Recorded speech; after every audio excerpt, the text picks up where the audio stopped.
मामा राम राम. थोडं मोठ्यानं बोला. मी राम पवार ग्रीन प्लॅनेट कंपनीकडून आज बाय प्रोडक्ट या कंपनीकडून आपल्या हळदीच्या प्लॉटला पाणी करण्यासाठी आलं. प्रथम आपलं नाव सांगा, थोडं मोठ्यानं बोला.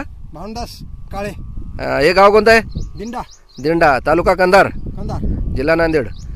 बरं, या हळदीला आपण तुम्हाला ग्रीन प्लॅनेट बाय प्रोडक्ट कंपनीचे लिक्विड खत दिलं होतं खालून सोडायला आणि एक फवारीवरून केले.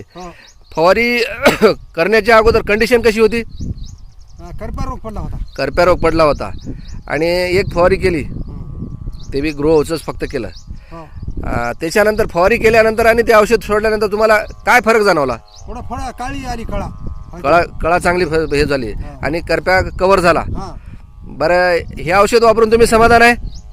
हो, हे औषध नंबर 1. आता पुढचे काही शेतकरी वापराव का? हे वापरायला पाहिजे का? हां, धन्यवाद.